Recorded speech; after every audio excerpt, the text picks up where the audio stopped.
안녕하세요. 그러면 실천론 이제 전체 먼저 흐름을 좀 잡아드리기 위해서 우리 교재 보면 이제 이 출제 경향 분석 있죠? 실천론 바로 들어가기 전에 경향 분석표를 보면서 잠깐 전체 틀을 보고 그 다음에 오늘 첫 번째 강의 내용을 먼저 보겠습니다. 자, 출제 경향 분석표를 보면 사회복지 실천론에서 다루는 내용은 우선 맨 처음 1장의 실천의 개념과 정의입니다. 그리고 이제 2장으로 가게 되면 가치와 윤리를 공부하게 돼요. 근데 이걸 보는 이유는 사회복지 실천의 3대 요소가 우리 이제 어차피 다 책에 정리되어 있어요. 이제 그냥 한번 그냥 들어보기만 하세요. 실천의 3대 요소는 가치, 그리고 지식과, 그리고 첫 번째가 가치, 두 번째가 지식, 세 번째가 기술, 기법입니다. 이제 가치 기반의 지식, 지식 기반의 기술과 기법이에요. 결국 실천을 위해서 이제 지식이 필요하고 그 지식에 기반하고 있는 기술과 기법을 활용을 하지만 결국은 가치로부터 시작되고 있습니다. 그래서 이 가치를 그래서 제2장에서 다루는 거예요. 그리고 그 가치로부터 윤리가 나오는 거고, 그리고 이제 윤리 강령, 우리 사회복사의 윤리 강령 이런 내용들을 여기서 다루게 됩니다. 그 다음 이제 제3장으로 가게 되면 사회복지 실천의 역사를 보게 돼요. 그래서 실천의 전체 역사. 이제 실천은 우리 사회복지 전체 역사 중에서 민간활동기에 해당돼요. 그래서 민간활동 단계에 그 자선조직과 인보관 운동이 우리 실천의 이제 뿌리가 되거든요. 그래서 그 내용을 공부하면서 그로부터 시작된 실천이 이제 미국 이제에서 사실 이제 미국의 역사로 넘어가게 되는데 자선조직 인보관은 일단 영국의 역사지만 그게 이제 미국의 역사로 연결하면서 거기서 그 사회복지가 전문직이 돼 가는 과정, 그리고 나중에 이제 전문직의 분화기, 그 다음에 통합기까지의 내용, 그리고 이제 현재까지 이 흘러오는 실천의 역사를 보게 됩니다. 그 다음에 이제 우리나라 역사도 이제 다루게 돼요. 그 다음에 4장으로 가면 실천에서의 현장, 사회복지 실천 현장에 대한 이해에서 실천 현장 분류 내용 공부하고 또 그래서 사회복사의 역할을 또 공부하게 됩니다. 그 다음에 5장으로 가게 되면 접근 방법에서 이제 사회복지 지금 현재 우리가 접근하는 방법은 통합방법론을 사용하거든요. 근데 역사에서 이어지는 건데 60년대 이후에 이제 통합방법론이 대두되고 나서 이 통합방법을 그러니까 지금 현재의 실천에 있어서는 통합적 접근을 하고 있는데 통합방법 그리고 통합 모델들에 대해서 거기서 공부를 합니다. 그 다음은 이제 관계론은 1대1의 관계죠, 결국.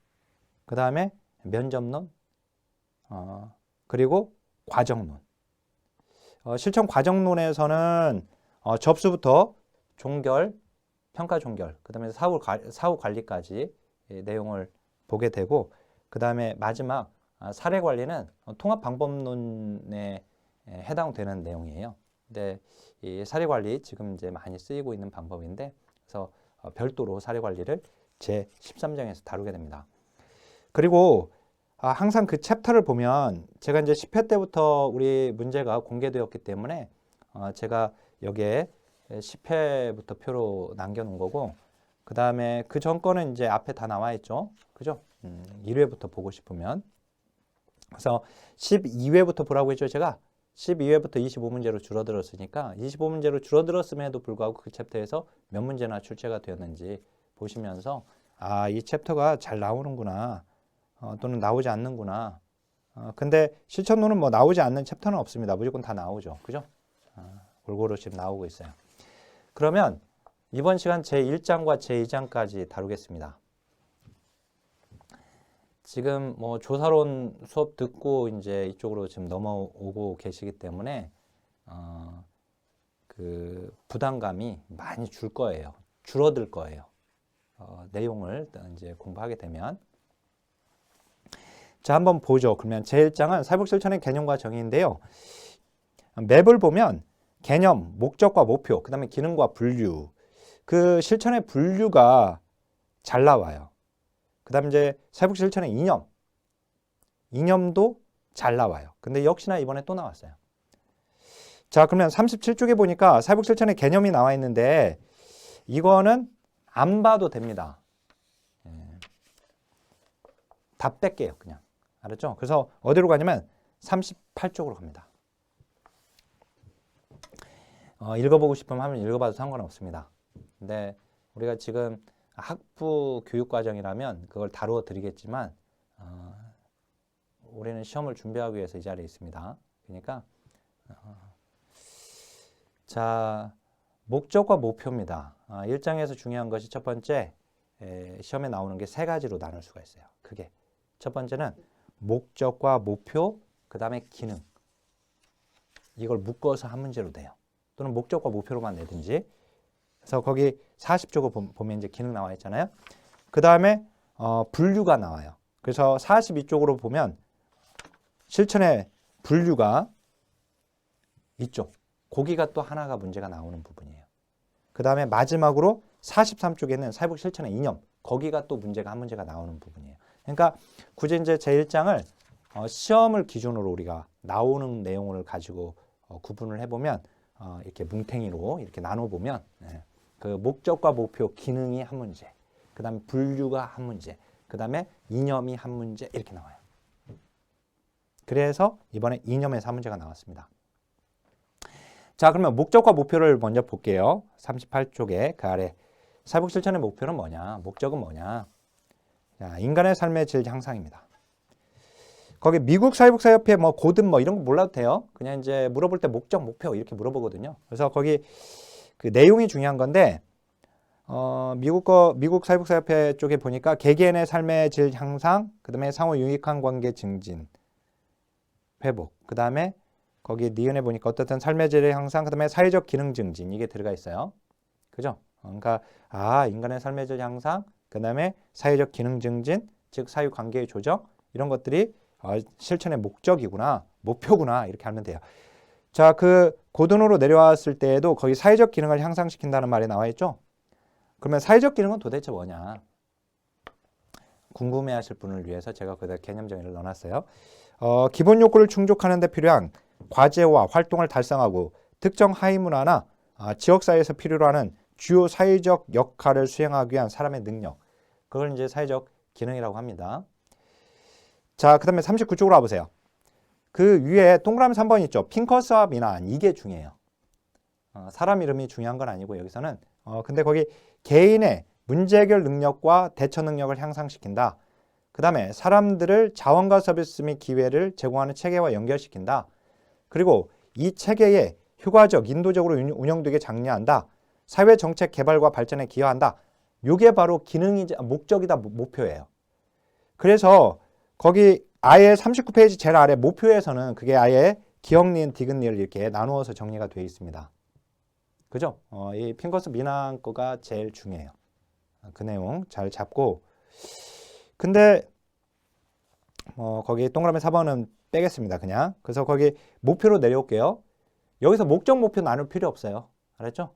그냥 이제 목적이 목표고 목표가 목적이다 이렇게 한 문제다 이렇게 생각하고 거기 39쪽 제일 아래 보니까 결국은 사람들이 문제를 해결하고 처리하는 능력, 즉 클라이언트가 그죠? 클라이언트가 그들의 문제를 해결하고 처리하는 능력을 향상시킨다. 즉 신장시킨다. 그리고 사람들을 그들에게 즉 클라이언트를 그들에게 자원과 서비스 기회를 제공해주는 체계와 연결시켜주고 그죠? 그 체계의 효율적이고 인간적인 작동을 증진시켜주고 그리고 사회 정책의 개발과 개선에도 이바지하는 거. 그 틀린 문장으로 나왔던 것들 다 정리해놨습니다. 제가 거기다가. 자, 사회복사의 신념과 선의를 실현시킨다. 사회복사 개인의 신념과 선의를 실현시키는 걸 목적이나 목표로 하지 않습니다. 자, 개인의 욕구 충족을 위해 전적인 책임을 갖고 지속적으로 지원한다. 전적인 책임이 틀렸어요. 자, 우리 스스로도 전적으로 책임을 못 지죠. 나조차도 전적으로 책임을 못 져요.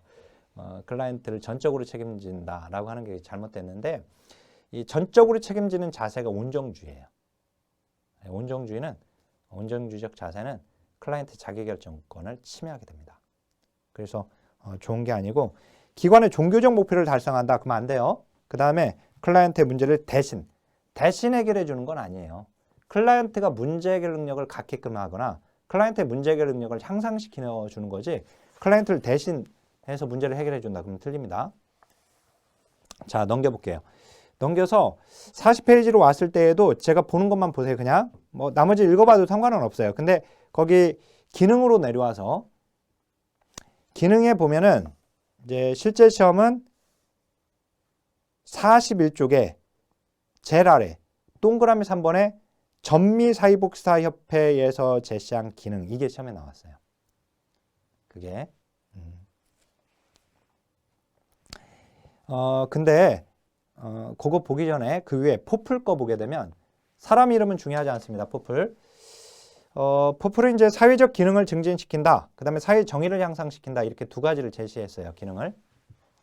근데 요거는 이제 실천의 역사를 공부하게 되면 자, COS하고 이제 SHM을 공부할 거거든요. 이 COS가 바로 자선조직협회입니다. 자선조직협회. 다음 시간에 공부할 거예요. 역사에서. 그 다음 이제 이건 인보관운동이에요. 자, COS에서는 사회 문제의 원인을 개인한테서 찾아요. 개인.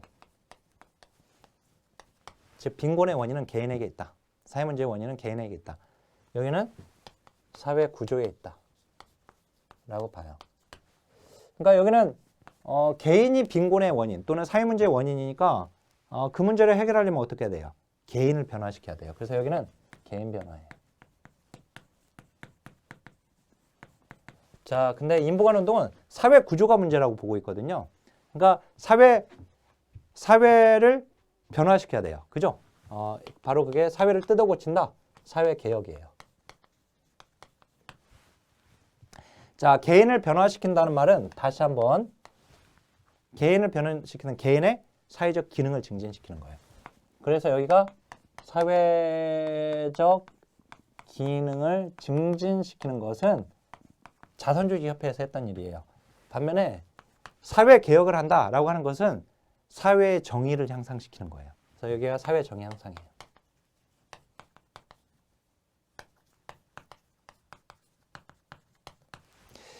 그러면 여기서 말하는 사회 정의를 향상시킨다는 말은 뭘까?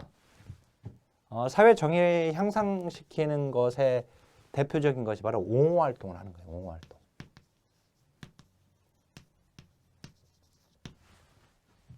그렇죠? 억압받는 사람들 또는 사회적 약자 이런 사람들의 권리를 대변하고 그 다음에 그들의 권익을 증진시키고 이런 것들이 이제 옹호활동이거든요. 그래서 이제 지금 포플은 지금 기능을 이 둘로 지금 나눠 놓고요. 그 다음에 이제 요걸 물어봤어요. 우리 시험에서는 사회 정의 향상과 관련된 활동을 고르시오. 그래서 거기 OX 문장 보면 거기 포플에 뭐 사례론이다, 원인론이다 그런 거 외우지 마세요. 그냥 요 정도. 그냥 거기 그 사회적 기능 증진은 예방, 재활, 치료의 활동을 통해 사회 기능을 증진시킨다. 그 정도. 그 다음에 거기 사회 정의 향상은 사회복사들의 옹호 활동을 통해 사회 정의 향상을 실천한다. 그래서 그 OX 문장 내려와 보면 사회 정의 향상을 위한 사회복지 기능에 해당하는 활동을 고르시오. 옹호 활동을 고르라는 문제예요, 결국은. 그래서 거기에 이제 답은 다문화 가족 인식 개선 활동이 답이었습니다. 뭐 그건 이제 나왔던 거니까 제가 지금 다뤄드린 거고요. 그 다음에 거기 전미사회복사협회에서 제시한 기능 이게 기출필기 보시면 거기 12회 때 나오고 17회 때 또 나왔잖아요. 12회 때는 아예 한 문제로 나왔고요. 17회 때는 나왔던 그 논점을 다시 한번 활용해서 나왔어요. 한 줄로. 17회 때는 이제 이걸 목적, 목표, 목적과 기능에 대한 설명을 옳지 않은 것은 하고 문제를 냈거든요. 목적하고 기능을 아예 묶어서. 근데 거기 보면 그 6가지 기능으로 뭐 세분화했다라고 되어 있는데, 그죠? 사회적 기능 증진과 사회 정의 향상 기능을 6가지 기능으로 세분화했다. 그죠? 근데 기억, 니은, 니을, 미음, 비읍은 읽으면 그냥 들어와요. 한번 읽어보세요. 근데 디귿 보세요. 조직이 사람에 반응하도록 한다고 되어 있죠? 누가? 조직이 사람에 반응하는 거죠? 사람이 조직에 반응하는 게 아니라. 그죠? 근데 OX 문장 봐보세요. 개인이 사람이 조직에 효과적으로 순응한다. 틀렸죠? 조직이 사람에 반응하도록 한다. 이걸 바꿨단 말이죠. 이거 좀 알고 계시고. 자, 그 다음에 42쪽으로 가겠습니다. 또 하나 이제 시험에 나오는 이 논점이 바로 거기 사회복지 실천의 분류예요. 여기가 또 잘 나오거든요. 이번에는 안 나왔지만. 자, 사회복지 실천을 분류하는 것은 기준에 따라 크게 둘로 나뉩니다. 첫 번째, 클라이언트 체계의 크기, 규모에 따라서 분류하는 거. 밑이냐, 중간이냐, 것이냐.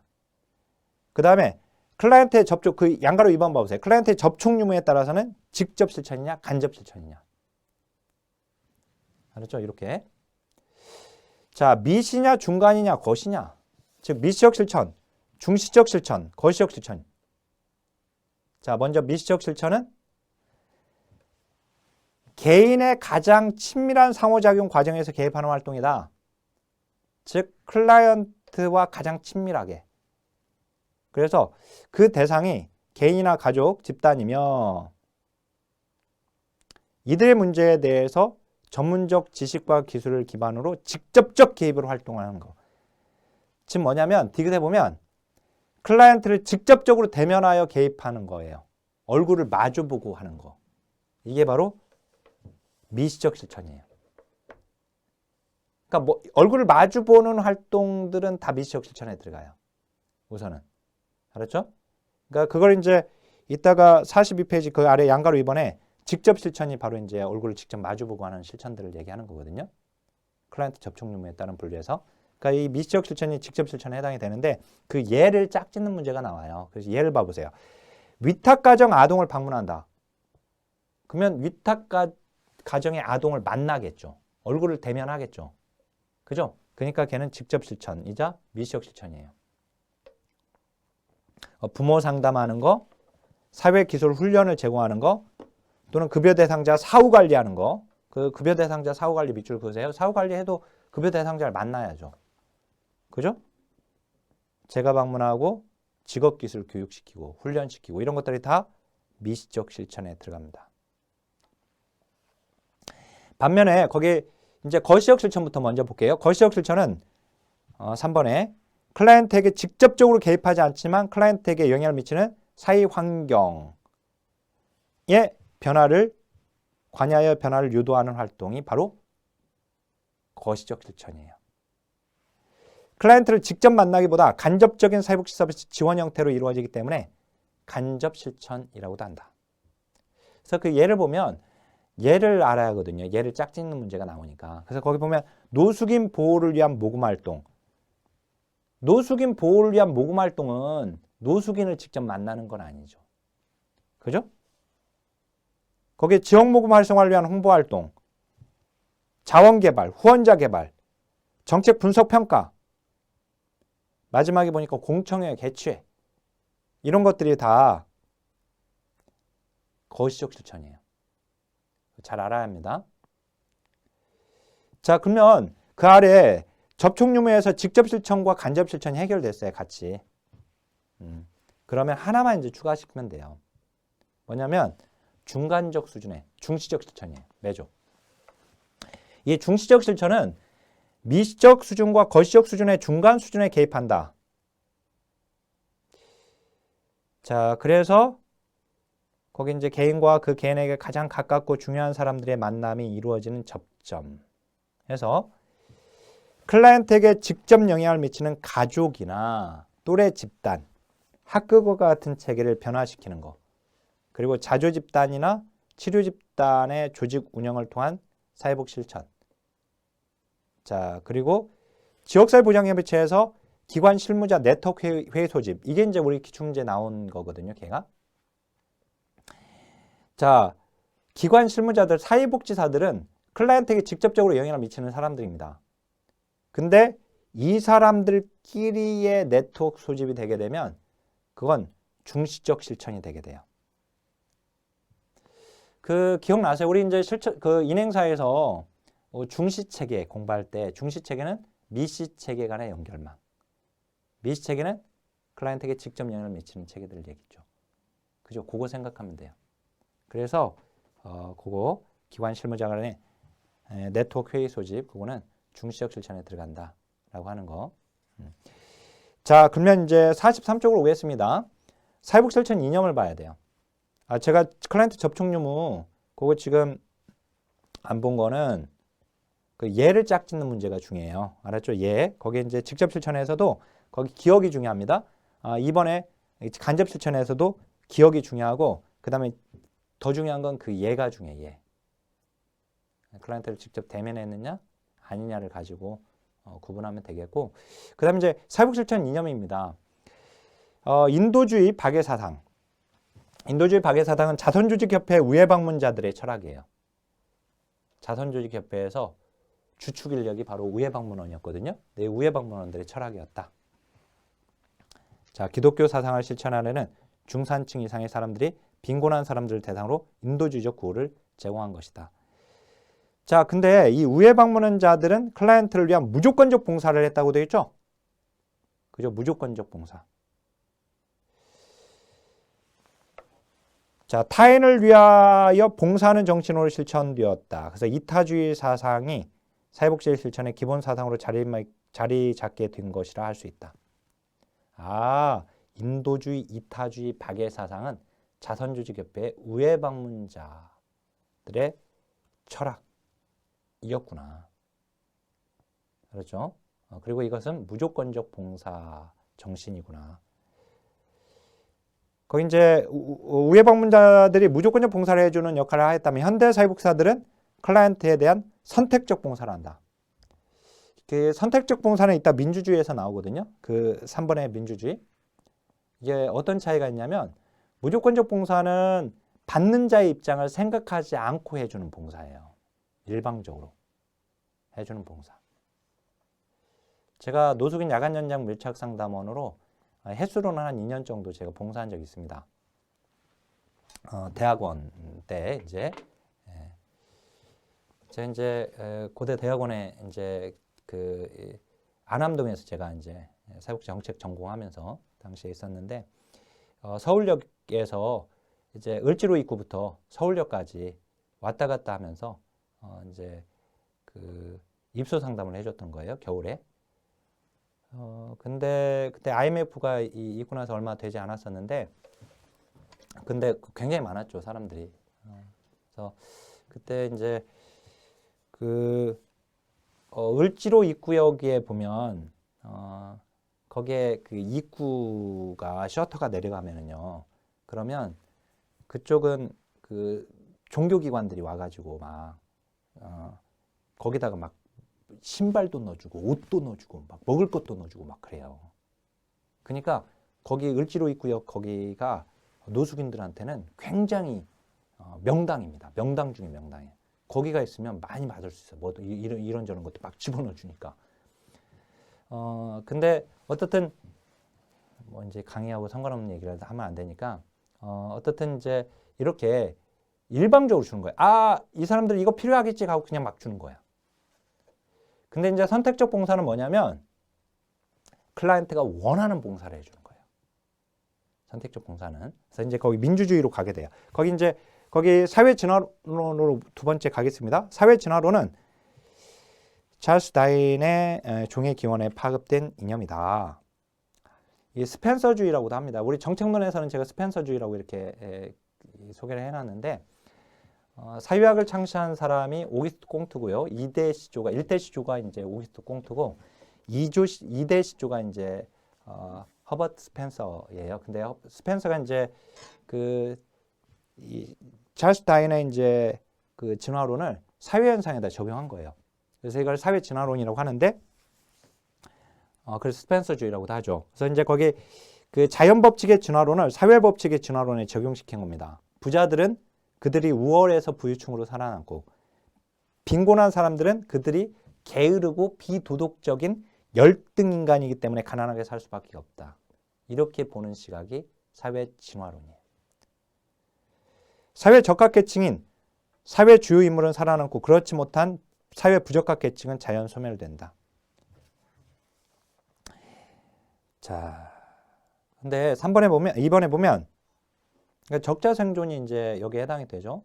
근데 거기 그 사회복 실천의 사회 통제적 측면에서 나타나요. 이 사회 진화론이라고 하는 이념이 우리 실천에서는 사회 통제적 측면의 실천. 이런 사회 통제적 측면의 실천을 했던 것이 대표적인 게 바로 자선조직협회예요. 여기서. 그렇죠? 그래서 지금 자선조직협회에 영향을 끼친 이념이 아까 지금 인도주의, 그다음 박애사상, 그다음에 여기 이제 이타주의가 지금 영향을 준 거라면, 그다음 또 하나가 지금 사회 진화론이죠. 사회 진화론. 그래서 이제 자선조직 공부하게 되면 가치 있는 빈민과 가치 없는 빈민으로 나눴어요. 자선조직협회에서는. 즉 구제할 만한 가치가 있는 사람, 구제할 만한 가치가 없는 사람으로 나누고, 구제할 만한 가치가 있는 사람만 원조를 해줬어요. 그러니까 모든 빈민을 원조 대상으로 삼았다면 틀려요. 자선조직협회는 가치 있는 빈민에게만 원조를 해줬던 겁니다. 근데 그렇게 했던 것 자체가 사회 통제적 측면이에요. 제가 좀 더 거기 넣어놨는데, 그 우회 방문자들은 사회 열등 계층인 극빈자와 장애인들을 방문하여 중산층의 기독교적 도덕을 강조했고, 즉 교화시키려고 했거든요, 이들이.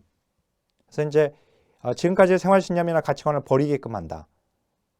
그 다음에 중산계급의 사상에 적합하지 못한 계층은 최소한의 도움으로 겨우 생존할 수 있을 수준만으로 유지하고, 그리고 사회 적합 계층에 방해가 되지 못하도록 만든다.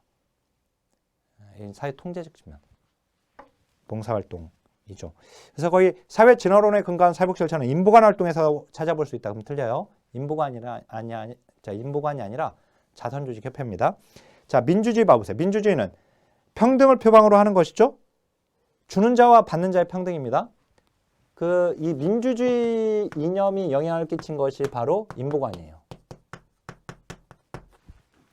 민주주의.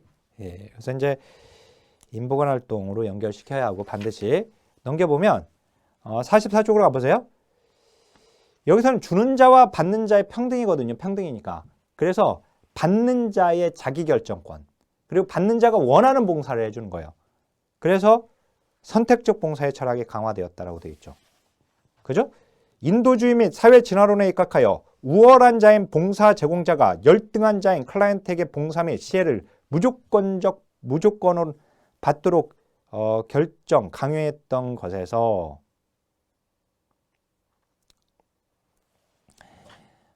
지금 여기서는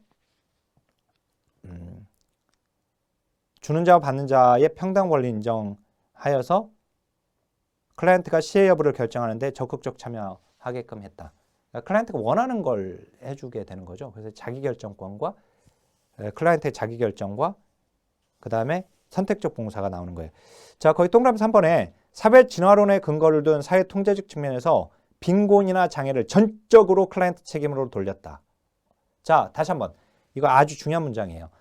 자, 빈곤이나 장애를 전적으로 그 개인의 책임, 클라이언트의 책임으로 돌려버린 거. 빈곤이나 장애를 돌린 것은 어디서 그런 거다?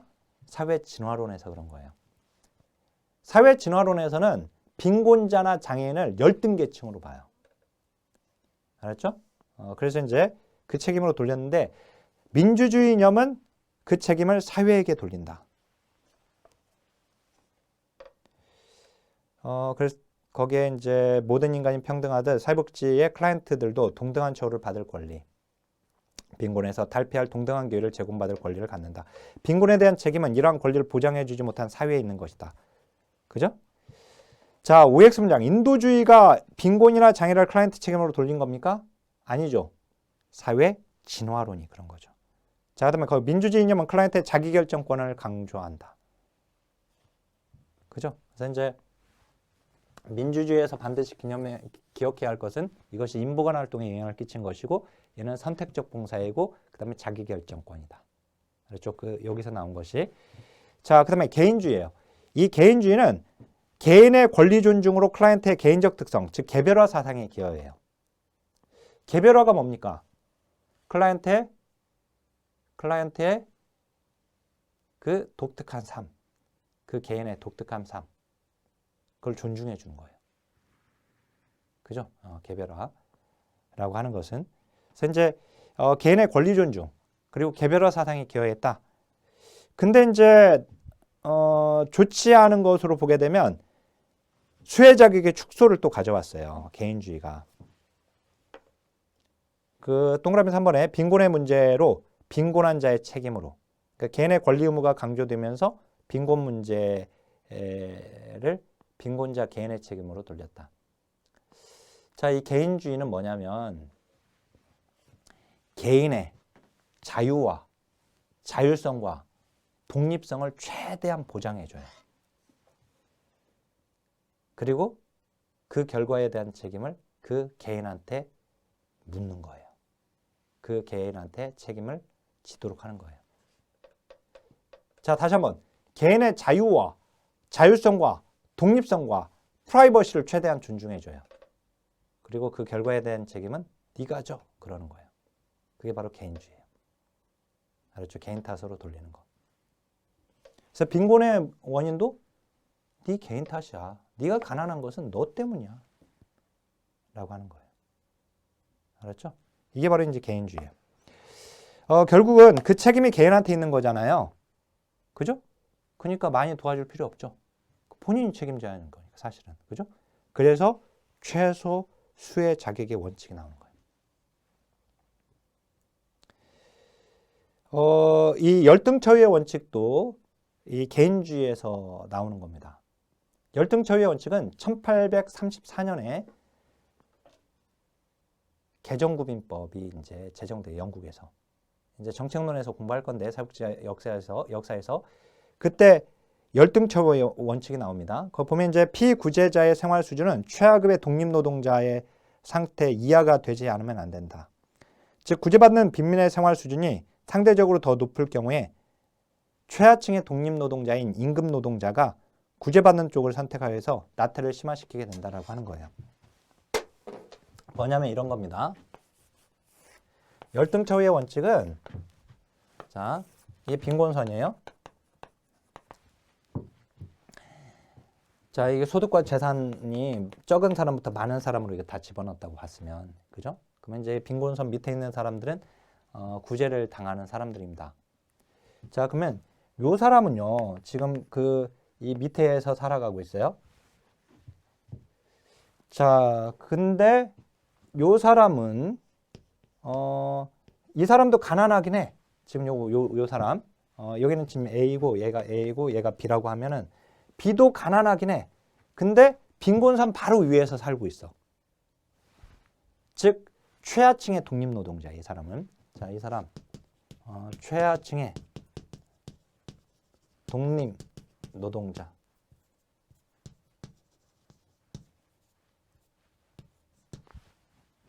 독립노동자예요. 자, 이 사람은 피구제 빈민이에요. 구제를 잊고 있는 사람이다 해서 피구제 빈민이에요.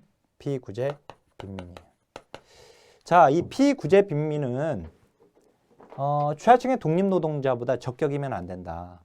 이게 열등처우의 원칙이에요. 즉, 이 사람을 도와줄 때 이 최하층의 독립노동자보다 더 주면 안 된다 이거예요.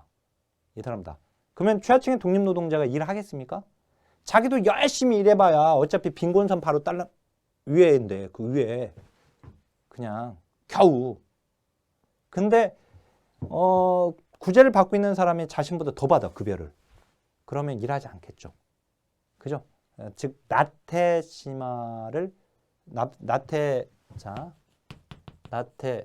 조장을 방지하기 위한 거예요. 알았죠? 여기.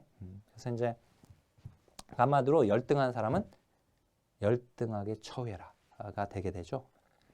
이 열등처우 원칙이 바로 개인주의에 기반하고 있고, 그다음에 이제 거기 자 종교적 윤리 전통이 있죠. 그러니까 종교적 윤리와 전통도 실천에 영향을 끼쳤다, 안 끼쳤다? 영향을 끼쳤다. 알았죠? 영향을 준 겁니다. 자, 다양화도 종교적 윤리도 당연히 전통 영향을 줬죠. 그죠? 이웃을 사랑하라. 또는 이제 이렇게 이웃에 대한 섬김이나 또는 그들을 위한 봉사나 가난한 사람들 도와줘야 한다라고 하는 거나 이런 것들은 다 이제 종교들에서 항상 어느 종교든 이제 중요한 것으로 선행을 하라라고 하는 것들이 들어가니까. 그래서 이제 자선과 사랑 등의 종교적 윤리도 실천 활동에 영향을 끼친 이념이고, 거기 다양화 있죠. 다양화에서 우리가 알아야 할 것은 거기 다양한 계층에 대한 수용, 그 다음에 다양한 문제 및 접근 방식에 대한 허용, 그 다음에 개개인의 독특성을 인정하게끔 만들었다. 개별화를 추구하게끔 해줬다. 개별화를 추구하는 것은 아까 개인주의도 개별화 사상이 기여했는데 이 다양성이라고 하는 것도 다양화 또는 다양성이라고 하는 것도 개별화에 영향을 준 거네요. 그래서 거기 OX 문장 다양화 경향은 다양한 계층과 문화를 인정하는 계기가 되었다. 맞죠? 자, 45쪽에 보면 사회복 실천 영향을 미치는 학문인데 다학제적 학문의 특징을 가지고 있습니다. 우리는 모든 학문을 활용합니다.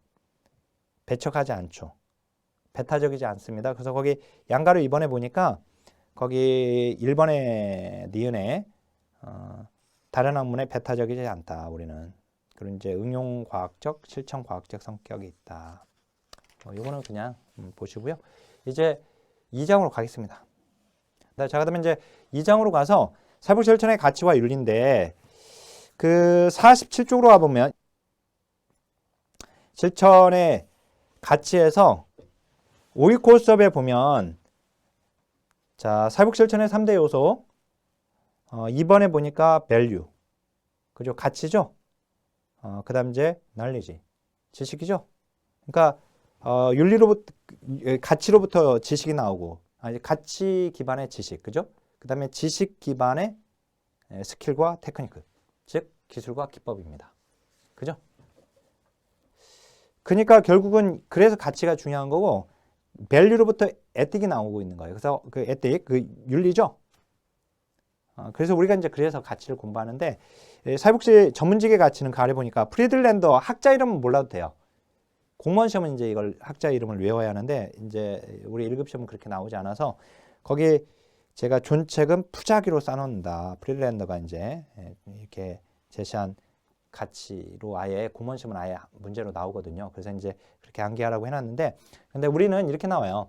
사회복지 실천의 가치에는 인간의 존엄성과 사회적 책임성, 인간의 자율성 등이 있다. 뭐 이런 식으로 한 줄로 몇 차례 나온 적이 있어요. 자, 그 다음에 넘겨보세요. 실제 나오는 건 이제 48쪽에 보면은 레비가 구분한 전문직의 가치가 시험에 3번이나 나왔어요.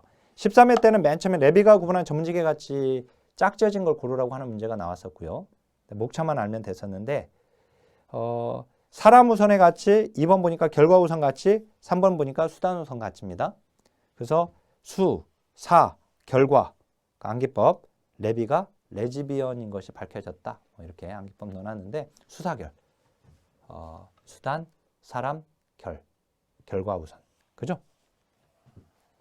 근데 이제 15, 20회 때는 그 내용이 나와요. 그 예가 사람 우선 가치 보니까 건설적인 변화에 대한 능력과 희망, 상호 책임성, 소속의 욕구, 인간의 공통된 욕구 그게 나왔었어요. 그건 뭐예요? 사람 우선 가치에 해당돼요. 그 다음에 거기 결과 우선 가치는 보니까 뭐 사회적 의무가 들어가 있네요. 그 다음에 그 아래에 수단 우선 가치는 자기결정권 존중이 들어가 있네요. 그게 나와서 제가 굵게 표시를 해놨거든요.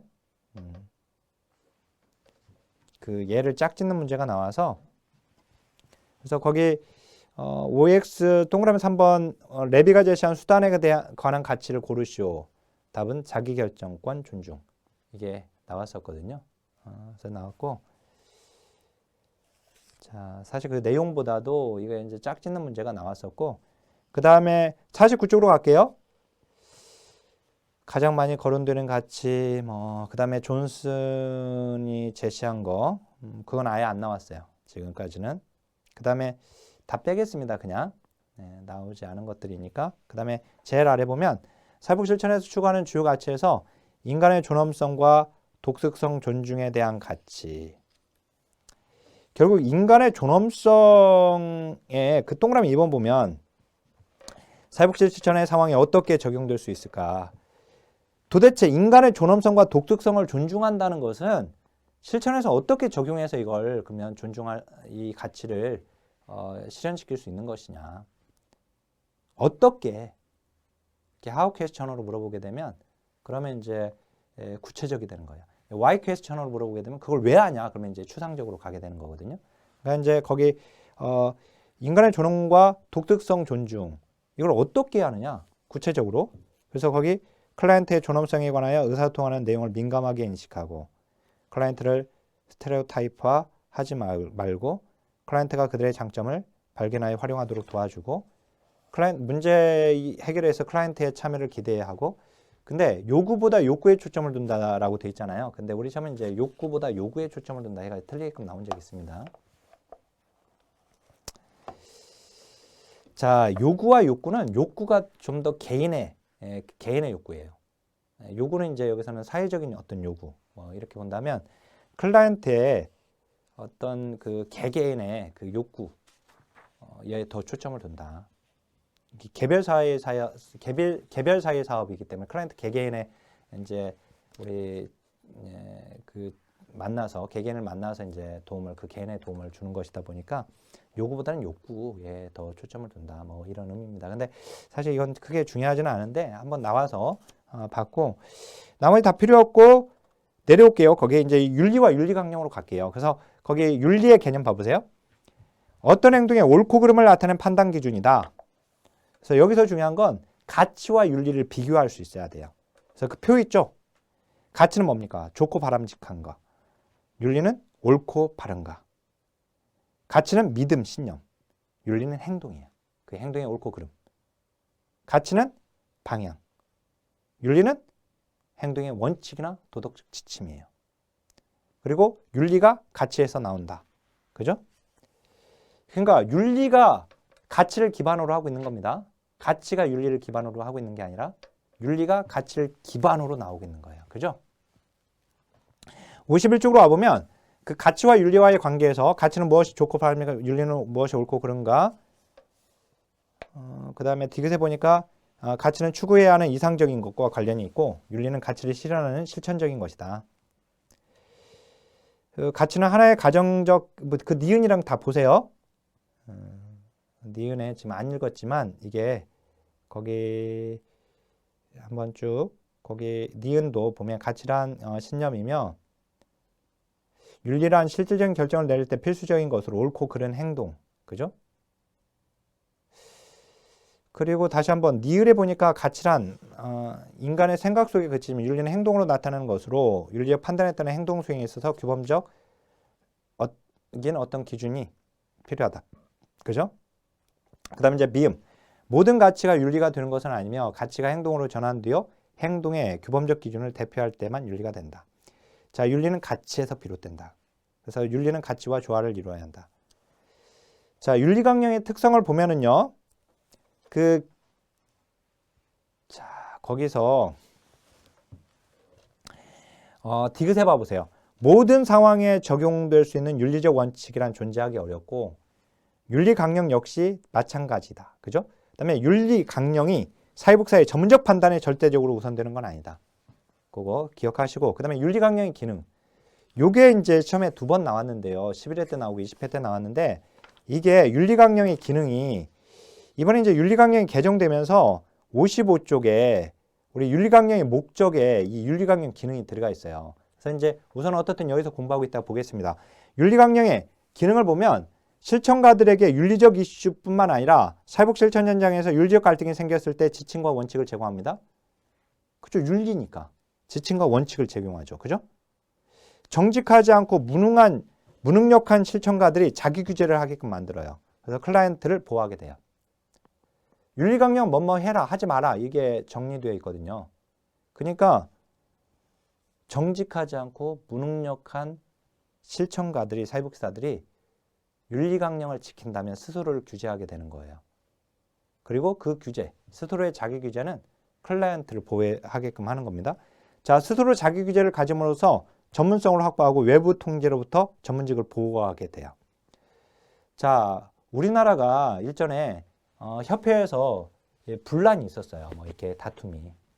그러니까 이렇게 신임으로 오신 분이 전임과 이렇게 전직 뭐 같은 문제가 있었습니다. 그래서 그때 우리가 스스로 내부적으로 그 문제를 해결하지 못했다는 것이 참 안타까운 일이었는데 그런 일들이 발생됐다는 것이. 근데 이렇게 되면 외부 즉 정부에서 관여하게 된단 말이에요. 그래서 거기 이제 외부 통제 규제로부터 전문직을 우리가 전문직으로서 우리가 자기 규제를 할 수 있어야지 전문성도 확보되고 외부 통제로부터 전문직을 보호한다는 것이고, 그다음에 윤리강령에서 나오는 내용들을 보면 전문가로서 사회복사의 기본적 윤리기준, 이 기본적 윤리기준 뭐 이런 것들이 있거든요. 그래서 이 기본 업무 및 자세를 알리는 일차적 수단으로서도 기능을 하고요. 선언적 선서를 통해서 윤리적 민감화를 구향시키고, 그 다음에 전문직 내부의 갈등으로 초래되는 자기 파멸을 예방합니다. 이 동료에 대한 윤리기준이 있거든요. 또는 기관에 대한 윤리기준도 있고. 그래서 자, 그 다음에 소송으로부터 전문가를 보호하고요. 그래서 윤리강령을 따르는 실천가들의 실천 오류라고 하는 것은 그 예가 나온 것처럼 뭐 비밀 유지 권리를 위반하거나 또는 자살을 막지 못했거나 자살에 기여하거나 미성년자한테 낙태 상담을 제공하거나 이런 것들이 다 그 실천 오류인데 이로 인해서 제기될 수 있는 이 소송으로부터 일정한 보호를 받도록 해준다. 그러니까 윤리강령을 지키면 이런 실천 오류를 범하지 않게 되니까. 그래서 거의 소송에 말려들 가능성을 최소화시키는 겁니다. 근데 그 OX 문장에 전문직의 행동 기준과 원칙을 제시하는데 그건 맞죠. 근데 법적 제재의 힘을 갖는다. 그러면 틀리죠. 자, 다시 한번. 윤리강령은 윤리적 갈등이 생겼을 때 법적 제재의 근거를 제공한다. 그 법적 제재가 틀렸어요. 윤리강령은 법적 제재의 힘이 없습니다. 윤리강령은 사회 윤리적 제재라고 적으세요. 사회 윤리적 제재의 힘을 갖는 것이지 법적인 제재라고 하면 틀려요. 알았죠? 사회 윤리적 제재다. 자, 그 다음에 거기 윤리강령의 철학적 배경이 있죠? 윤리적 절대주의. 여기로부터 이제 절대적 비밀보장이 이제 나오는 거고, 그 다음에 윤리적 상대주의는 상대적 비밀보장입니다. 윤리적 절대적 비밀보장은 클라이언트, 자, 거기 보면 사회복사가 클라이언트에 대해 관찰했거나 알게 된 자료를 사회복사 자신만 보유하고 다른 사람한테는 결코 누설하지 않는 거예요. 윤리적 상대주의는 거기 상대적 주의에 의거한 상대적 비밀보장은 사회복 실천에서 요구되는 비밀보장을 의미하는 바는 자, 제한된 테두리 안에서 정보 공개를 허용한다는 거예요. 아까 절대적 비밀보장은 사회복지사만 아는 거예요. 근데 상대적 비밀보장은 클라이언트한테 내가 비밀보장 지켜준다고 얘기했지만 다른 사람한테 공개할 수도 있는 거예요. 이런 경우는. 자, 그 예가 우리 시험에 나왔던 거예요. 자, 여고생 A가 사회복사한테 왔어. 그래서 사회복사한테 비밀보장을 지켜달라. 제가 지금 어려움을 겪고 있는데 비밀보장을 지켜준다고 얘기하면 제가 좀 상담을 하고 싶다. 그리고 나 좀 도와달라. 그래서 사회복사가 그랬어. 내가 비밀보장 지켜줄게. 한번 얘기해봐. 그랬더니 여고생이 제가 임신했습니다. 그래서 나를 좀 도와달라라고 한 거예요. 아이를 낳고 기를 수 있게 좀 도와달라. 할 수 있는 방법이 없냐. 그럴 때 사회복지사가 비밀보장 지켜준다고 했잖아요. 만약에 본인만 알고 도움을 준다면 그건 이제 절대적 비밀보장이 되겠지만, 사회복지사가 이제 어떻게 결정을 내렸냐면 그 학생의 건강을 위해서 또는 이제 학생을 위해서 부모한테 알리는 것이 올바르다라고 생각해서 부모한테 알리기로 결정했다. 이렇게 나왔어요. 사례가. 이게 뭐냐 물어봤어요. 답은 윤리적 상대주의가 답이에요. 상대적 비밀 보장이 되는 거죠. 어쨌든 그런 문제가 한 번 나왔었어요. 그래서 그거 넣어놨고, 자 이제 사회국사, 우리나라 사회국사 윤리강령입니다. 그러면 이제 이 윤리강령을 공부를 해야 합니다. 그래서 제가 이번에 개정된 거 분석한 걸 여기다 표를 넣어놨어요. 그러면 한번 보겠습니다. 일단 52페이지에 보면 윤리강령은 국가에서 채택하는 게 아니라 한국사회복지사협회에서 채택한 겁니다. 알았죠? 거기 그래서 그 OX 문장 사회복지사는 국가 자격이므로 그건 맞죠. 국가 자격증 맞죠. 근데 사회복지사 윤리강령은 국가가 채택한다면 틀려요. 한국사회복지사협회에서 채택한 거예요. 자, 그러면 윤리강령의 연역을 보면 연역은 시험에 한 번도 나온 적이 없습니다. 다만 이제 그래도 공부를 해놓는다고 한다면 일단은 제정된 것은 82년이에요. 그 82년 동그라미. 그리고 이제 그 공포한 것은 88년이에요. 1차 개정해가지고 그거 보니까 88년 53페이지 제일 위에 88년에 사회복지사 윤리강령이라는 이름으로 공포했다. 제정은 82년, 공포는 88년. 알았죠? 이렇게 알고 계세요. 제정됐을 때는 공포되지는 못했다. 그래서 이걸 외우는 방법은 우리 윤리강령 제정하는 게 늦었다. 좀 빨리 제정하자 해서 82년에 제정했고, 이왕 공포하는 거 88년에 올림픽 때 공포하자 해서 88년에 공포했다. 이렇게 외워놓으면 돼요. 그 두 개의 연도만 굳이 외운다면.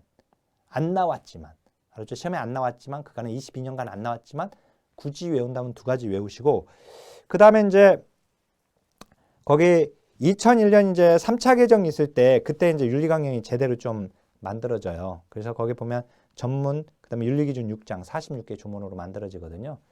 근데 그게 이제 그 4차 개정할 때 그 자꾸 수정만 있었고, 문구 수정, 단어의 문구 수정만 있었고, 거기 성취향을 성적 취향으로 바꾸고, 그다음에 슈퍼바이저를 슈퍼바이저로 이렇게 바꿨는데, 근데 그게 다시 슈퍼바이저로 다시 바뀌었습니다.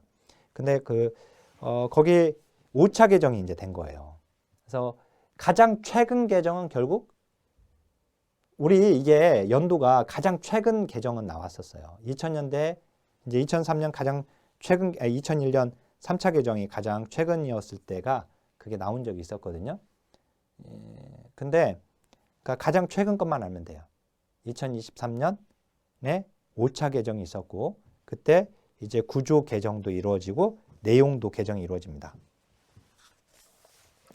그래서 본래 이제 전문 윤리기준 사회복지사 선서로만 이루어졌었는데 목적 그리고 가치와 원칙이 추가가 됐어요. 그리고 내용 개정도 아까 46개 조문이었는데 조문이 이제 69개 조문으로 늘어나요. 그래서 거기 이제 5차 개정의 주요 내용 봐보세요. 구조 변경 있고 내용 개정해 보니까 옛날에 개정 전에는 윤리기준 6장 46개 조문이었는데 이제 윤리기준 5장, 윤리기준이 한 장이 없어졌어요. 그리고 5장이 되고 그다음에 69개 조문으로 조문은 확대됐습니다. 조문이 신설되거나 있던 조문이 수정되거나 있던 조문이 아예 삭제되어 버리거나 또는 그다음에 윤리기준의 삭제 이동. 윤리기준 6장이 아예 없어져 버렸거든요. 그다음에 이제 윤리기준이 이제 옛날에는 그 사회에 대한 윤리기준 다음에 기관에 대한 윤리기준이었거든요. 근데 이제 기관이 더 작잖아요. 사회가 더 크고. 그래서 기관에 대한 윤리기준 다음에 사회에 대한 윤리기준으로 이렇게 바꿨다. 알았죠? 순서가 이렇게 바뀝니다. 그래서 그 아래 이제 윤리강령 구조를 비교해 보면 저는 개정 전에 이제 전문만 있었죠. 근데 5차 개정되면서 윤리강령 목적, 그다음에 윤리강령의 가치 원칙이 추가됐다는 거. 그다음에 거기 조문도 보면 이전에는 개정 전은 전문가로서의 자세 이렇게 되어 있었지만 지금은 이제 더 세분화시켜 놨죠. 전문가로서의 자세 안에 인간 존엄성 존중 뭐 이런 것들 집어넣었다 이거예요. 그럼 뒤로 넘겨보면 나머지들도 거기 이제 경제적 이득에 대한 태도는 어디로 갔습니까? 거기 3번의 전문가로서의 실천에 4번으로 갔죠. 그죠? 그다음에 이제 그 사회복지사에 대한 클라이언트에 대한 윤리기준, 그다음에 사회복지사의 동료에 대한 윤리기준 개정 전에는 사회복지사에 이게 다 붙었잖아요. 근데 그냥 클라이언트에 대한 윤리기준 이렇게 바뀐 거예요. 사회복사에 대한 이게 빠지고 다만 동료에 대한 윤리기준에서는 사회복사의 동료에 대한 윤리기준 사회복사가 앞에 붙어있죠. 그 다음에 옛날에 슈퍼바이저는 슈퍼바이저 이렇게 단어가 지금 바뀐 걸 볼 수가 있고 그죠? 거기 6번째 사회복사 윤리위원회 구성 운영 그게 삭제됐다는 거예요. 현재는 거기 이제 그 아래 보니까 OX 문장 자원봉사자에 대한 윤리기준은 없어요. 후원자에 대한 윤리기준은 없고 국가에 대한 윤리기준은 없습니다. 그러니까 윤리기준은 5가지인데 이제 일단은 외워볼까요? 53쪽 제일 아래 기본적 윤리기준이에요. 그 다음 기본이죠. 그 다음에 두 번째가 클라이언트에 대한 윤리기준. 세 번째가 동료에 대한 윤리기준. 그죠? 네 번째가 기관. 그 다음에 사회. 이렇게 5가지. 알았죠? 그러면 이제 그 아래에 사회복사 윤리강령 이제 5차 개정 내용에서 전문 있잖아요. 본래 전문이 거기 1번, 2번, 3번, 4번, 5번 이렇게 구분되어 있지 않아요. 제가 구분해 놓은 거예요.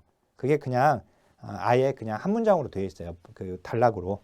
알았죠? 걔들이 그냥 일 다음에 그냥 이어서 다 이렇게 단락으로. 알았죠? 아예 단락으로 되어 있는데 제가 그렇게 구분해 놓은 거예요. 외우기, 공부하기 편하게끔 해드리려고.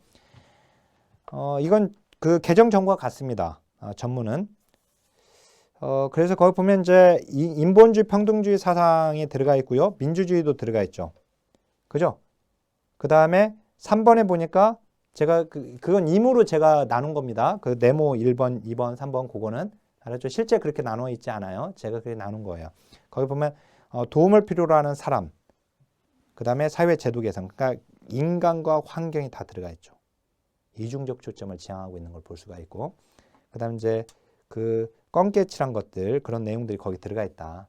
전문에서는 우리는 나오지 않았는데 공무원 시험은 사회복사 윤리강령 전문에 기록된 그 내용이 아닌 걸 고르시오 하고 문제가 몇 차례 나온 적이 있어요. 공무원 사회복자 개론에서는 우리는 나온 적은 없고 그 다음 이제 55쪽으로 갈게요. 윤리강령의 목적입니다. 목적에 보니까 이게 이제 추가가 됐는데 사회복지 전문직의 가치와 윤리적 실천을 위한 기준을 안내하고 윤리적 이해가 충돌할 때 고려해야 할 사항을 제시한다. 그래서 거 보니까 윤리강령은 핵심 가치를 제시하고 윤리 원칙을 제시하고 윤리 기준을 제시한다. 그죠? 그래서 그간에는 지금 목적도 없었고 가치와 원칙도 없었는데 이번에 목적을 집어넣으면서 그죠? 목적에서 핵심 가치 제시하는 거, 윤리적 원칙을 제시하는 거, 그 다음에 윤리 기준은 본래 있었던 건데요. 어쨌든 이걸 제시한다. 그 다음에 3번, 4번, 5번, 6번은 아까 우리가 윤리 강령 기능에서 공부했던 내용들이에요. 그죠? 그거 보면 외부 통제로부터 전문직을 보호한다. 그 다음에 사회복사의 역할과 태도를 알리는 수단이다. 뭐 그렇게 해서 그죠?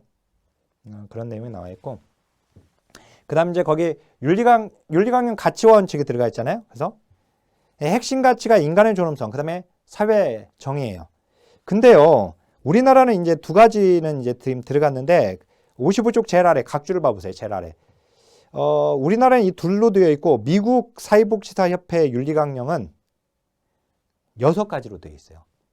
서비스, 사회 정의, 인간 존엄성, 인간관계의 중요성, 성실, 역량까지 들어가 있어요. 근데 우리는 딱 2가지만 들어가 있다. 저는 이제 이번에 이번 시험에서 이제 이 핵심 가치 2가지를 물어볼 걸로 생각을 했어요. 이게 나오지 않을까 생각했는데 이걸 물어보지 않고 아까 클라이언트에 대한 윤리 기준에서 물어봤잖아요. 물론 목차 정도에서 물어보긴 했지만 윤리강령의 내용이 이제 많다 보니까 69개 조문이나 되고 막 세부 목차도 생기고 막 하다 보니까 옛날보다 이제 공부하기가 조금 더 어려워졌습니다. 이전 개정되기 전보다 공부하는 입장에서는 어떻든 근데 거의 핵심 가치에 인간의 존엄 그다음에 이제 원칙 핵심 가치와 원칙이 지금 연결되고 있는 걸 볼 수가 있어요. 그죠? 그리고 한 가지 좀 짚어드리면 거기 보면 그 핵심 가치의 인간의 존엄성에서 윤리원칙 그 첫 번째 땡을 보면 사회복사는 개인적, 사회적, 문화적 동그라미 해보세요. 문화적 다양성을 고려한다라고 하는 게 나와 있죠. 그죠? 문화적 다양성 고려하는 내용이 지금 들어가 있으면 볼 수 있습니다. 자, 그 다음에 56쪽으로 와보면 제일 위에 보니까 이제 이게 윤리기준이에요. 그래서 윤리기준이 5장 69개 조문으로 되어 있다. 개정전은 6장 46개 조문이었는데 이게 보통 이제 문제가 어떻게 나오냐면 그간에 나왔던 패턴을 좀 제가 정리해드리면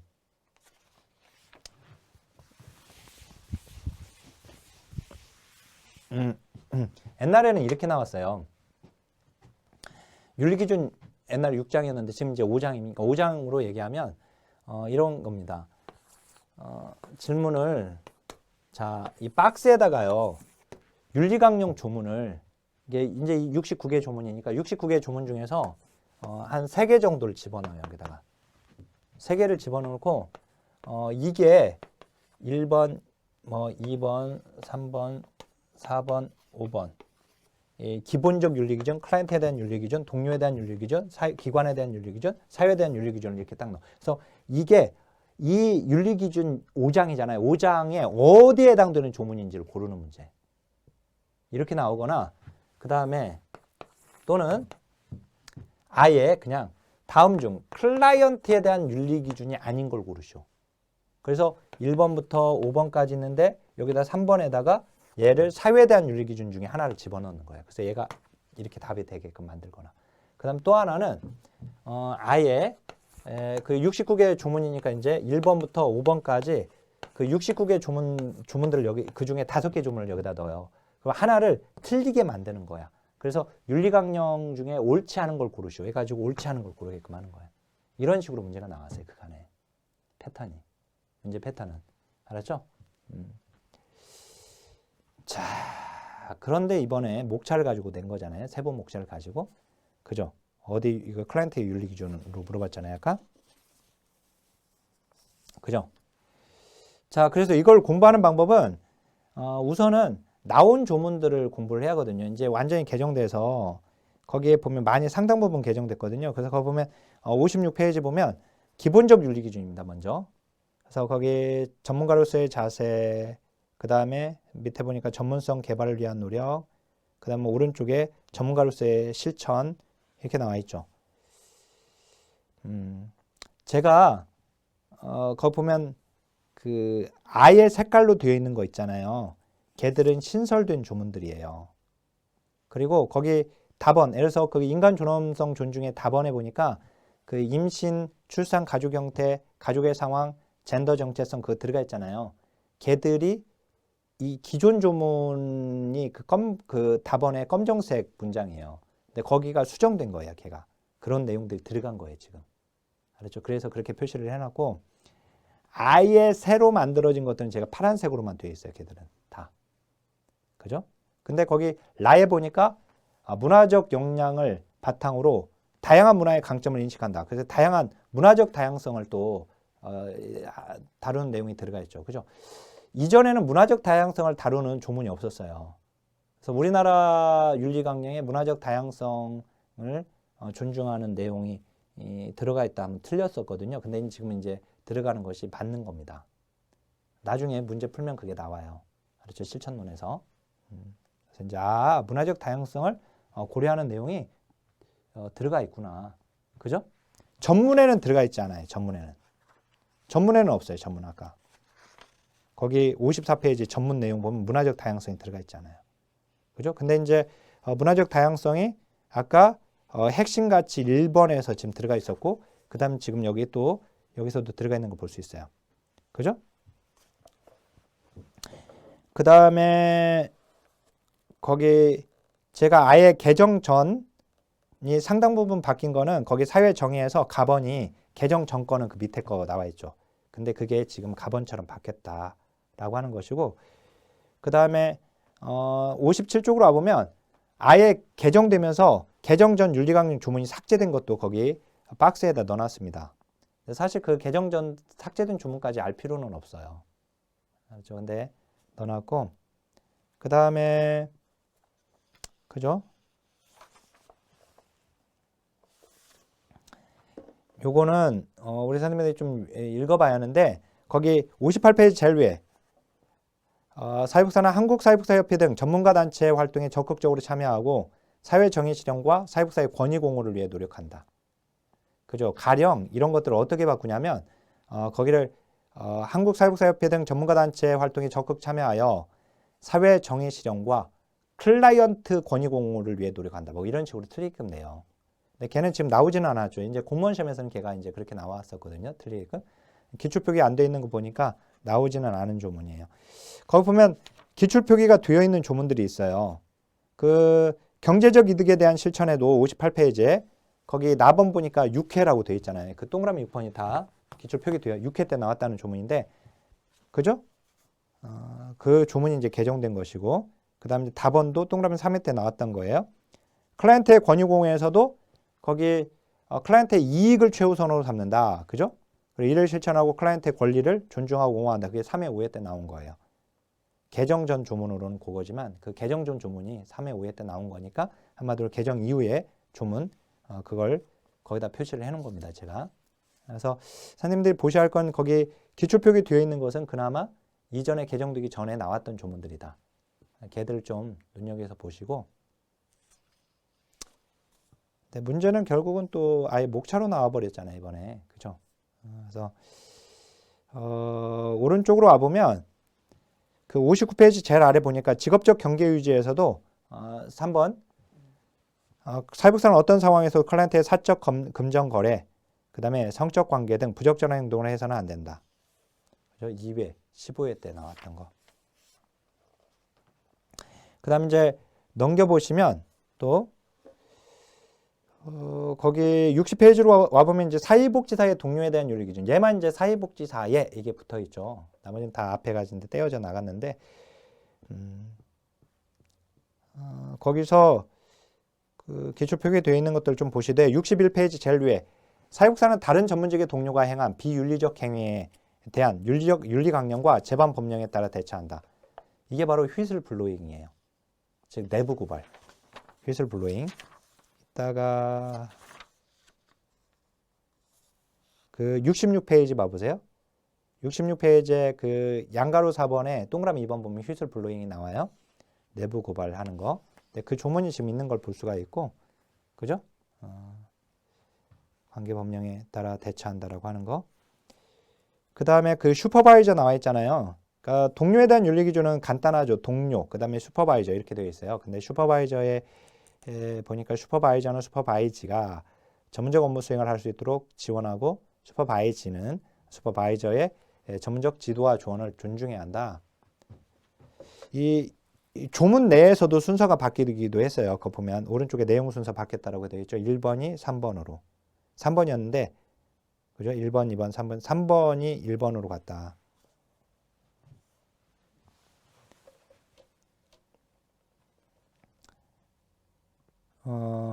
순서가 이렇게 바뀐 것들이 있고,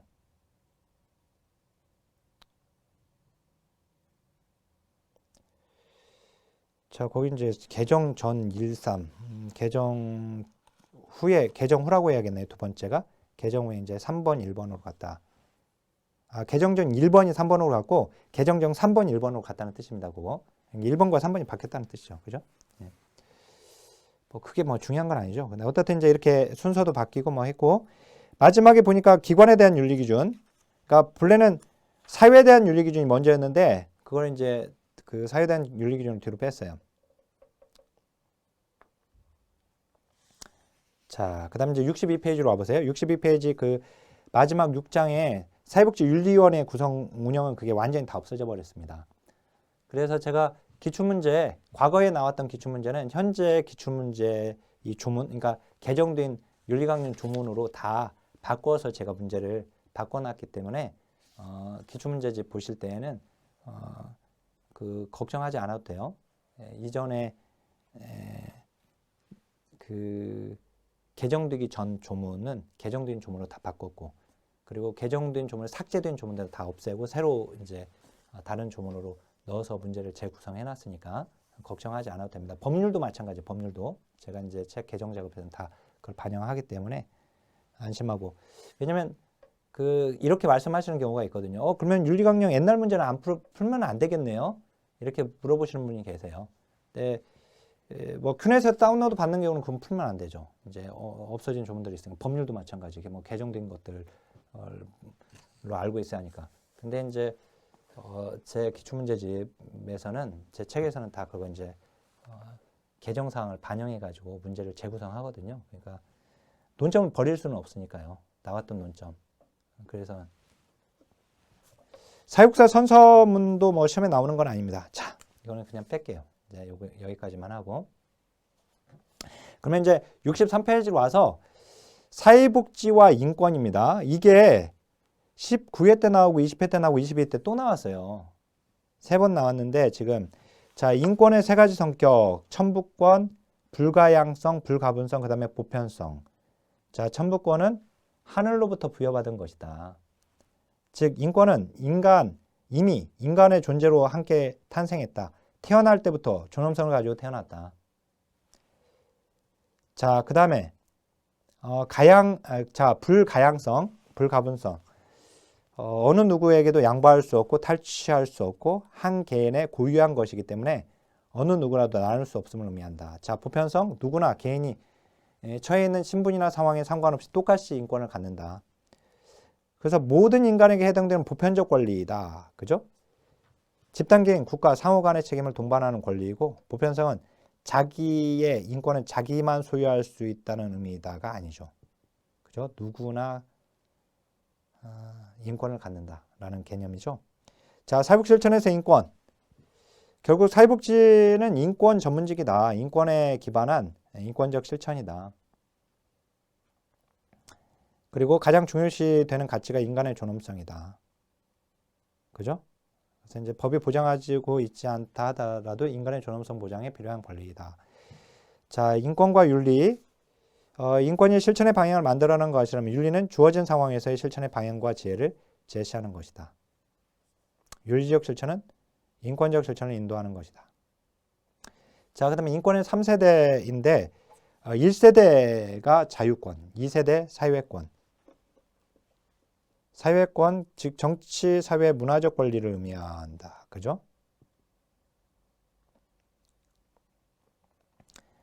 그 다음에 3세대 평화권.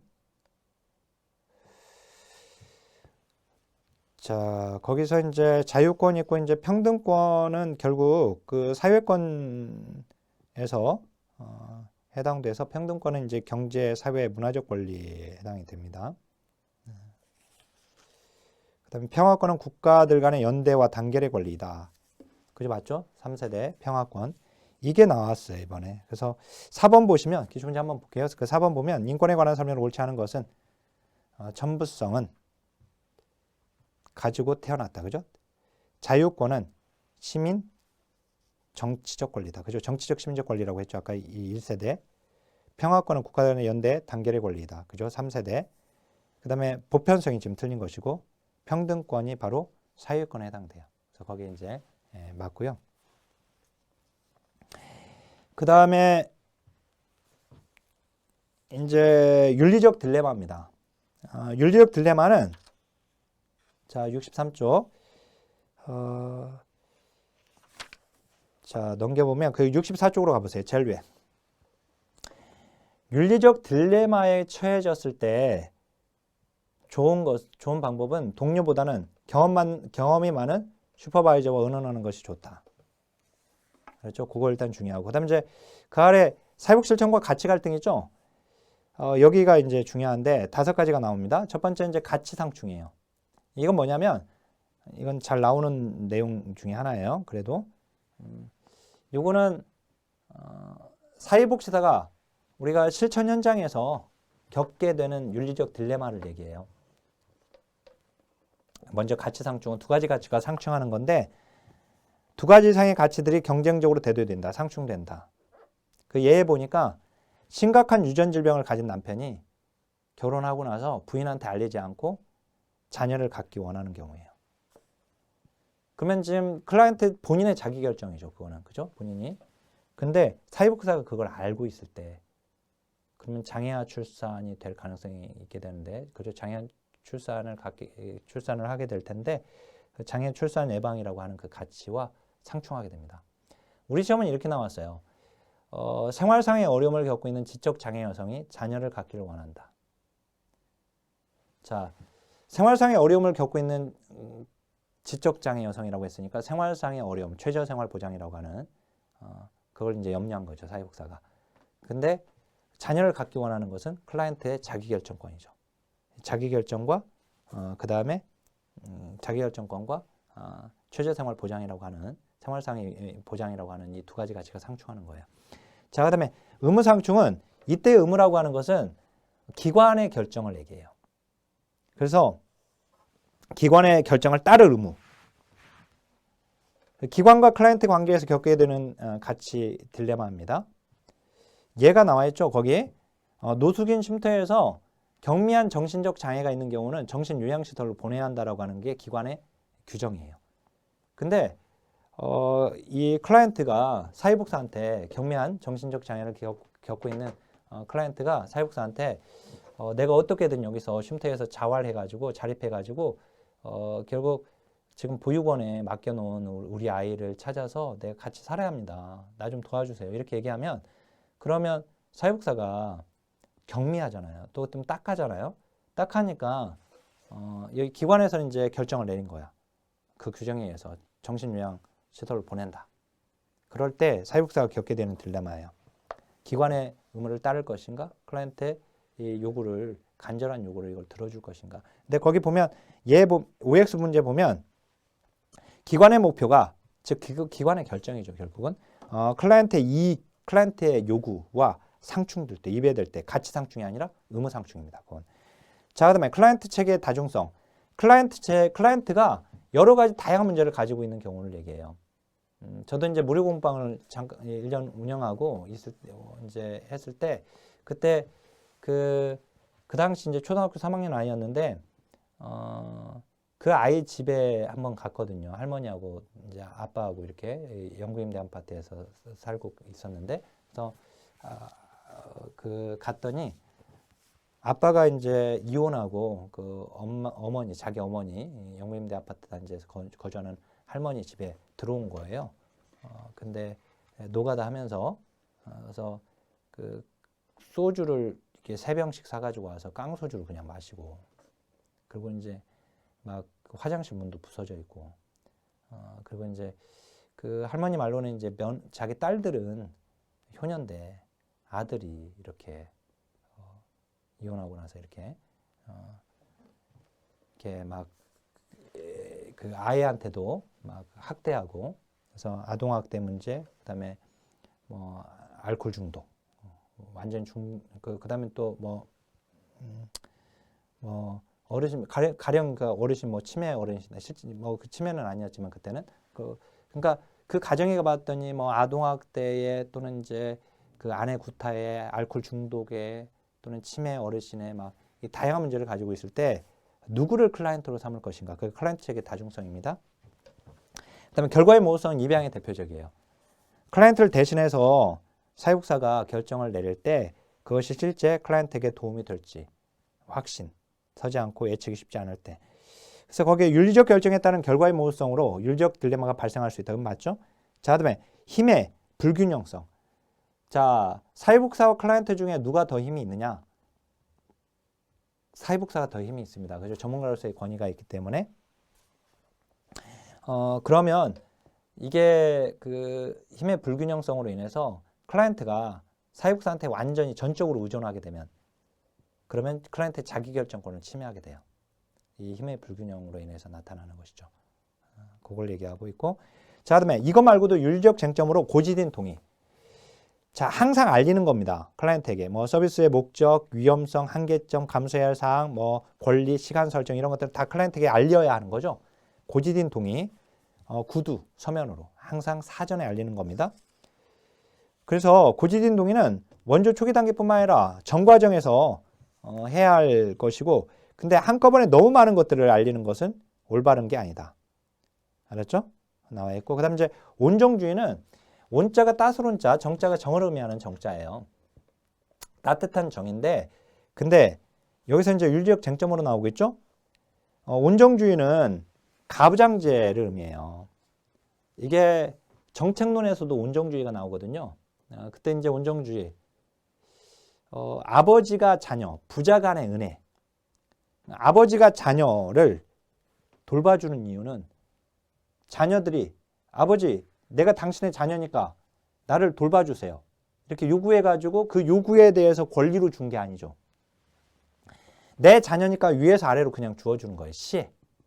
그래서 이제 우리가 정책론에서는 비스마르크의 사회보험을 국가 온정주의적 개혁이라고 하거든요. 국가가 노동자들을 보호해주기 위해서. 근데 이게 뭐냐면 온정주의는 내 자녀로 아예 전적으로 책임을 지려고 하는 자세예요. 이게 온정주의예요. 그렇게 되면 클라이언트의 자기결정권을 침해해요. 그래서 거기 얘 보면 보호시설 입소를 원하지 않은 클라이언트. 시설 입소가 무조건 도움이 돼 라고 믿는 사회복사. 온정주의적 자세예요. 그래서 여기서는 지금 이 문장은 자기결정과 온정주의가 상충하고 있는 거예요. 자, 제가 거의 온정주의 좀 더 개념을 좀 넣어놓기는 했습니다. 그냥 참조해서 한번 읽어보시고요. 그 다음에 제한된 자원의 공정한 분배. 기증받은 진장을 누구를 위해 먼저 쓸 것인가. 자원이 한정되어 있으니까. 그거죠. 그래서 66페이지에 그 예가 우리 시험에 한번 나왔던 거예요. 이게 뭐냐. 기존 여성 취업 프로그램을 축소하고 새로운 결혼 이주 여성 프로그램을 기획한다. 자원이 한정적이니까 기존 거를 축소하고 이제 새로운 거를 하게 되는데 그러면 이제 이게 공정한 배분이냐 이 문제죠. 전문적 동료와의 관계는 나오지는 않았지만 우리 시험은 나오지 않았지만 이게 보면 기출표기 보시면 아시겠지만 이게 하나하나 건드려져서 이렇게 안 나왔던 것들이 나왔었거든요. 그래서 제가 안 나온 거지만 거기 넣어놨습니다. 전문적 동료 사회복사가 전문가로서의 권위를 남용한다. 동료 사회복사에게 이렇게 피해를 끼치거나 뭐 이런 것들이 나와요. 예를 보면 그다음 이제 휘슬 블로잉 아까 봤고 그다음 이제 전문적 관계 유지하는 거 이건 나왔죠. 11회 때 그게 나왔는데 그 예에 보면 장애인 복지관의 사회복사에게 이모가 자신의 지적 장애를 가진 자신의 딸을 개입해 줄 것을 요청했을 때 조카잖아요. 이렇게 되면 그죠? 이게 이제 전문적 관계를 유지하기 어렵죠. 이렇게 되면 그죠? 이중 관계는 아주 잘 알아야 하는데 이중 관계는 사회복사가 전문적 관계 이외에 다른 관계를 맺는 걸 이중 관계라고 합니다. 이제 금전 거래를 한다든지 사적 만남을 갖는다든지 뭐 성적 접촉을 한다든지 뭐 이런 것들. 진실성 고수와 이제 알 권리 그다음에 클라이언트 이익과 사회복사의 이익 규칙 정책 준수 상충되는 의무와 기대는 나오지는 않았습니다. 그냥 한번 참조하시고요. 그 다음에 윤리적 의사결정과 결정 원칙과 자기인식인데 이제 마지막이에요. 먼저 그 리머가 제시한 윤리적 의사결정 준 것들은 우리는 안 나왔어요. 근데 공무원 시험에서는 2번 나왔어요. 이게. 그래서 그럼에도 불구하고 잠깐 그냥 설명하고 지나치겠습니다. 기본 이론 강의니까. 근데 나올 확률이 조금 있다라고 그냥 뭐 공무원 시험에서 나왔던 것이니까. 근데 거기 보면 행동에 필요한 전제 조건은 거짓, 비밀 누설이나 오락, 교육, 돈과 같은 부가적인 이익에 우선한다. 그러니까 생명 건강을 위한 것이 거짓이나 비밀 누설, 오락, 교육, 돈과 같은 이런 것들보다는 우선한다. 라고 하는 거예요. 그리고 이제 두 번째 보니까 개인의 자기결정권은 존중되어야 하지만 타인의 기본적 행복에 피해를 입히는 상황이 예상되는 경우는 자기결정권은 제한받는다. 즉, 개인의 자기결정권이 타인의 기본적 행복보다 앞서지 않는다는 거예요. 그죠? 제가 자기결정 내렸어. 근데 우리 선생님한테 피해를 끼칠 수 있는 자기결정을 내리면 그 말이 안 되죠. 그죠? 그래서 이제 그 얘기예요. 그래서 거기 니은에 보면 개인의 자기결정권은 그 자신의 기본적 복지권보다는 우선해요. 본인이 결정했으니까. 제가 결정했어요. 제가 자기결정. 그러면 제 복지권에 침해받을 수 있음에도 불구하고 제가 결정한 거니까 자기 결정, 그 결정이 그 개인의 복지권보다는 우선할 수 있지만 타인의 자기결정권이 개인, 다른 사람의 기본적 복지권을 우선하진 않죠. 그죠? 제가 자기결정 내려서 우리 선생님들의 자기 복지권을 침해하면 안 되니까. 그죠? 그 얘기예요. 그 다음에 세 번째 윤리 지침은 자발적으로 동의한 경우에 개인의 권리보다 우선한다. 내가 동의해서 그 기관에 들어갔어요. 그러면 기관의 규칙을 지켜야죠. 그죠? 그 네 번째 윤리 지침. 개인의 복지권이 법, 규칙, 규례, 지원단체 협정에 우선한다. 그 클라이언트의 기본적 행복에 위협에 거기 사회복사는 사회복사 자신이 속한 전문직 협회의 규정들도 만약 사회복사가 개인적 행복에 위협을 받는 경우면 인정받을 수 없다. 마지막 기본적 해악을 방지할 의무와 주거, 교육, 공공부조 등 공익을 증진하는 의무가 개인의 재산 통제권보다 개인의 재산보다 더 통제권보다 우선한다. 근데 이제 이게 공무원 시험에 나왔을 때 아까 그 2번하고 3번 가지고 장난을 쳤어요. 가령 이제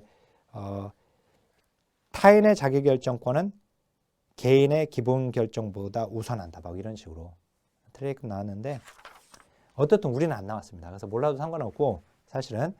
그 다음에 68페이지 보세요. 양가로 2번 보세요. 로엔버그, 돌고프, 해링턴이 윤리적 딜레마를 해결하기 위한 지침으로 먼저 일반적인 의사결정 모델을 제시했고요. 그 다음에 윤리적 원칙을 또 제시했어요. 그래서 일반적인 의사결정 모델, 즉 윤리적 의사결정 과정인데 1단계부터 11단계까지 있죠. 이 순서를 정리하는 문제가 나왔었어요. 순서. 맨 처음에는 69페이지 봐보세요. 69페이지 그 11단계 밑에 보니까 윤리적 결정을 위한 로엔버그와 돌고프의 일반 결정 모델을 활용할 수 있다. 맞죠? 이게 17회 때 이렇게 한 줄 나왔어요. 그러더니 18회 때 일반 결정 모델 이 순서를 아예 물어봐 그랬어요. 거기 보면 제가 표기해 놨습니다. 18회 때. 거기에 보니까 6단계, 그 다음에 8단계 표기되어 있네요. 그 다음에 4단계도 표기되어 있고 2단계도 표기되어 있죠. 2단계, 4단계, 6단계, 8단계 표기되어 있는데 이것도 공부할지 말지는 본인이 결정을 해야 합니다. 근데 이제 순서를 보면 대략 좀 암기는 돼요. 그래서 그거 보면 그 이해는 돼요. 1단계 보니까 문제가 무엇인지 원인이 요인이 뭔지 확인한다. 그죠? 그리고 그와 관련되어 있는 사람들은 누구인지 확인한다. 그죠? 그 다음에 3단계에서 2단계 확인된 다양한 주체들이 문제와 관련한 어떤 가치를 가지고 있는지 확인한다. 그 다음에 4단계에서 목표를 명확히 한다. 개입 목표를. 그 다음에 5단계에서 개입 수단과 개입 대상을 분명하게 확인하고 그 다음에 목표에 따라 설정된 개입 방안의 효과성 효율성을 평가한다. 누가 의사결정에 참여할 것인지 결정하고 개입 방법 선택하고 개입 방법 수행하고 선택된 개입 방법이 수행되는 것을 검토하고 마지막 결과 평가하고 이렇게 되어 있죠. 대략 이제 순서가 조금 이렇게 들어오긴 하는데 어떻든 이걸 할지는 본인이 결정하셔야 합니다. 그 다음에 그 아래 보면 윤리 원칙의 우선순위 결정인데 윤리적 규칙 심사와 윤리 원칙 심사가 있어요. 자, 윤리 규칙 심사는 윤리 강령 있잖아요. 윤리 강령 우리나라는 지금 69개의 조문이 있잖아요. 그걸 먼저 적용하는 거예요. 근데 거기에 다 정리되어 있지는 못한단 말이에요. 그러니까 거기에 적용되지 못하는 것, 그게 발견이 되면 이제 그럴 경우는 윤리 원칙 심사를 하라는 거예요. 알았죠? 윤리 규칙 심사를 먼저 하고 윤리 강령에 규정되어 있는 근데 거기에서 이게 적용할 수 있는 게 없어. 그러면 이제 윤리 원칙 심사로 오는 겁니다. 그래서 윤리 원칙 심사에서 순서를 외워야 돼요. 여기서 생명보호, 평등, 자유, 그 다음에 최소 손실, 그 다음에 삶의 질, 사회생활보호, 진실성. 정복 성실의 원칙이라고 다 합니다. 걔는 마지막. 보통 순서가 그간의 시험에 많이 나왔어요. 이게 가장 우선되는 건 생명보호의 원칙이죠. 그죠? 이걸 외울 때 이렇게 외우면 되지. 암기법 넣어놓긴 했는데 어차피 객관식이니까 생명보호는 우선이잖아요. 제일 먼저. 그죠? 근데 우리는 이제 평등과 자유 중에서 우리는 사회복지는 평등이 우선이다. 그 다음에 최소한의 삶의 질까지 보장한다. 우리는. 그래서 최소한 삶의 질. 그 다음 마지막 사진도 찍어준다. 요즘 영정사진도 찍어주잖아요. 그러니까 사진도 찍어준다. 이렇게. 그러면 7가지 하나, 둘, 셋, 넷, 다섯, 여섯, 7가지가 나오죠. 그죠? 사생활보호 여기 진실성, 정보 개방인데 마지막. 자, 그리고 내용을 보면 생명보호, 그 다음에 평등, 동등한 사람들은 평등하게 처우되어야 한다는 권리다. 자, 그 다음에 자율성과 자, 자율성과 자유. 최소 손실의 원칙 보니까 피해나 위해로부터 보호받아야 할 기본 권리에 대한 것을 말한다. 최소한의 영구적 손상, 가장 쉽게 회복될 수 있는 손실을 초래하는 대안을 선택해야 한다. 그죠? 그게 이번에 나온 거예요. 거기 5번에서. 이번에 요게 내용이 아동에게 최소 침해될 수 있는 것으로 선택을 해줘야 한다. 그죠? 자, 그 다음에 마지막 어떻든 이제 정보 개방인데 그 7번 같은 경우는요.